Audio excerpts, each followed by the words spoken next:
Halo, kembali lagi dengan kami Java Football. Kali ini kami John dan Cuk akan ngosan ya. Ngosan kali ini kami akan membahas inilah tim yang cepat berjaya dan cepat juga terpuruknya. Nah, seperti apa, siapa timnya? Kita saksikan saja bersama, akan disimak baik-baik. Oke Cuk, kali ini kami bermaksud untuk memotivasi tim-tim ini ya. Tim yang sekarang terpuruk ini, kami tidak bermaksud apa-apa ataupun menyinggung ataupun bagaimana nantinya, tapi kami ingin tim ini tuh juga bangkit karena tim ini sangat berpotensi ya Cuk ya. Apakah klub itu dan bagaimana profilnya tuh Cuk, tim yang cepat bangkit dan cepat terpuruknya ini? Namanya Persiba Bantul ya. Ini klub yang bermarkas di Stadion Sultan Agung di Kabupaten Bantul, Provinsi Yogyakarta. Oh, di Yogyakarta ya Cuk. Yogyakarta ini punya dua tim juga selain Persiba Bantul, yaitu PSIM dengan Mandala Kridanya, PSS dengan Maguwo Harjonya. Apakah kualitas stadion ini juga hampir sama ataupun gimana Cuk? Kualitas Stadion Sultan Agung menurut saya sangat baik sekali ya. Keren ini. Karena apa? Karena sering digunakan oleh klub-klub Liga 1 ya. Misalnya Persija Jakarta. Ini stadion yang menurut saya secara kualitas rumput juga bagus, secara kapasitas besar, terakui lah di standar nasional. Nah, sekarang tolong dijelaskan Cuk, posisi Persiba Bantul ini sekarang berada di liga mana Cuk? Ya, Persiba Bantul saat ini berada di Liga 3 zona Asprof DIY. Karena apa? Karena baru tahun kemarin itu degradasi ya, dari zona nasional ke zona Asprof. Ya kasihan sekali sih sebenarnya. Oh ya, berarti tim ini ya baru saja terdegradasi di Liga 3 ya. Liga 3 zona Asprof. Gini Cuk, tolong dijelaskan saja sedikit biar yang belum tahu sistem Liga 3 itu bagaimana prosesnya bisa mencapai Liga 2 itu bagaimana tuh Cuk sistemnya. Apakah seperti Liga 2 ke Liga 1 atau beda? Sistem Liga 3 ini kan beda ya dengan yang lain. Ada beberapa fase ketika klub ingin lolos ke Liga 2. Satu, dia harus melewati zona provinsi. Setelah lolos, dia harus melewati zona regional. Regional ini kan pulau ya. Ada Pulau Jawa, ada Pulau Sumatera, ada Pulau Kalimantan dan yang lain. Jadi klub ini harus bersaing dengan seluruh provinsi-provinsi di pulaunya masing-masing. Setelah lolos, dia harus melewati zona nasional. Nah, zona nasional ini dia berhadapan dengan klub-klub yang degradasi dari Liga 2 ke Liga 3. Setelah zona nasional baru juara dan ke Liga 2. Panjang sih ya. Wah, ternyata sangat susah juga ya untuk naik ke Liga 2. Apalagi kalau membentuk tim baru loh ya. Tim baru itu berarti mau naik ke Liga 2 prosesnya panjang sekali nih.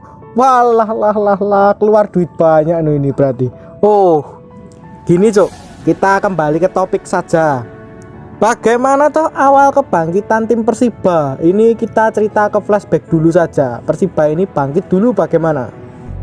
Ya, Persiba Bantul ini mengagetkan ya tahun 2011. Wow, tampil seperti superstar ya. Dengan pemainnya yang saya ingat itu Ezequiel Gonzalez, Fortunudo, Wahyu Wiji Astanto, backnya ya, dan gelandangnya Arvin, dengan pelatih Sajuri Zahid. Wah, bahkan juara Liga 2 saat itu. Finalnya melawan Persiraja di Stadion Manahan Solo. Wow, itu sangat berkesan sekali bagi supporter Persiba Bantul ya. Di situ supporter Persiba saat itu memenuhi tribun sudut-sudut Manahan ya, memerahkan tribun Manahan. Nah, supporter Persiba ini ada dua yang saya tahu, CNF dan Panzer Bumi. Nah, CNF itu kepanjangannya Kurvanot Famigla kalau nggak salah sih. Nah, kalau saya nyebutnya agak susah sih itu Cuk. Nih bagaimana Cuk dulu? Kan sempat di Liga 1 kan, perjalanannya bagaimana? Saya tambahkan lagi dulu 2011 mungkin Kurvanot belum ada. Dulu masih Pasar Bumi. Perjalanan Persiba Bantul ini menurut saya berliku-liku ya. Di Liga 1 saat itu ketika tembus liganya dualisme. Ada ISL, ada IPL. Dan Persiba Bantul ikut IPL. Dan menurut saya itu bener sih. Karena apa? Karena IPL itu diakui oleh FIFA. Nah, ketika dia berjalan ke Liga 1 berapa tahun terjadi unifikasi liga, penggabungan IPL dan ISL, dan pada saat itu Persiba lolos unifikasi dan bermain di ISL tahun 2013-2014. Sebenarnya sangat baru sekali ya Persiba ini di Liga 1. Saya kira sudah sangat lama di liga itu tahunnya. Ternyata masih baru-baru aja ya. Ini Cuk, bagaimanakah? Pertanyaan selanjutnya ini. Kehancuran Persiba ini bermula dari mana tuh Cuk? Kok tahu-tahu ini bisa prestasinya sangat menurun drastis dan bahkan melorot sampai ke Liga 3. Ini bagaimana? Ya, prestasi Persiba ini kan berliku-liku ya. Titik kehancurannya mungkin degradasi tahun 2014. Dia degradasi ke Liga 2. Setelah tahun 2014 kan tahun 2015, dan saat itu sepak bola Indonesia dibekukan. 2016 ada kompetisi bernama ISCB. Tahun 2017 karena memang kuota Liga 2 itu sangat besar sekali, bahkan 60 tim bersaing untuk memperebutkan tiket ke Liga 1, dan degradasi juga banyak sekali saat itu. Bahkan tim-tim yang harusnya standarnya itu tiga yang degradasi per grup. Kalau saat ini kan ada 6 yang degradasi, yang 6 juga promosi. Dulu nggak seperti itu tahun 2017, habis-habisan yang degradasi. Oh, saat itu saya ingat Cok, itu emang peraturan baru dari PSSI ya, mengurangi jumlah kuota peserta Liga 2. Saking banyaknya peserta Liga 2 dulu, kuotanya itu sampai timnya dari berbagai macam. Saat ini dipersempit menjadi cuman berapa ya? Beberapa tim, 24 tim saja. Nah, itu yang terdegradasi sangat banyak sekali, Cuk. Ya, termasuk Persik Kediri, Persijap Jepara, PSCS Cilacap, Persiba Bantul.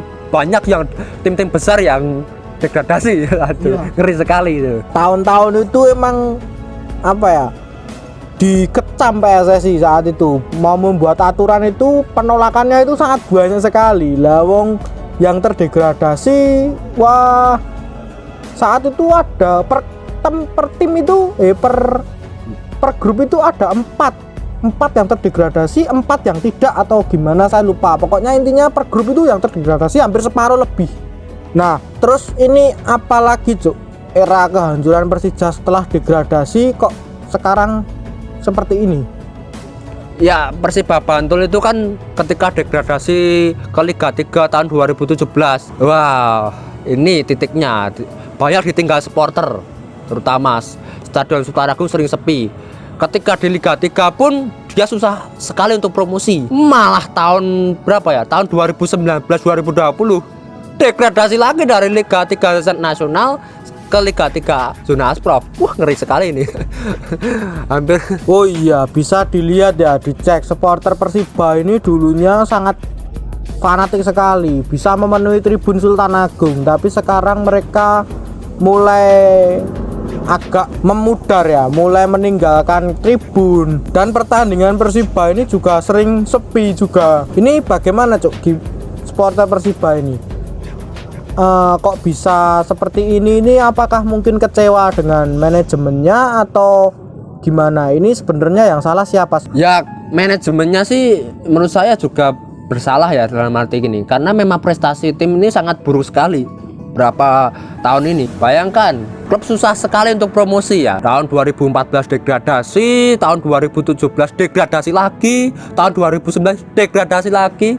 Ya, supporter pasti jengah dengan prestasi klub yang kayak gini ya. Apakah supporternya nantinya harus menuntut ke manajemen lagi Cuk ini? Atau gimana? Ya, kalau manajemen ingin klubnya didukung lagi banyak supporter seperti tahun 2011, ya prestasinya gimana caranya buat promosi ke Liga 2, minimal ke Liga 2 dulu lah ya. Oh ya, memang harus ke Liga 2 dulu ya. Tapi gini Cok, ini pertanyaan terakhir dan ini lebih ke saran-saran juga. Bagaimana agar tim ini bisa kembali berjaya seperti era tahun 2011 dulu?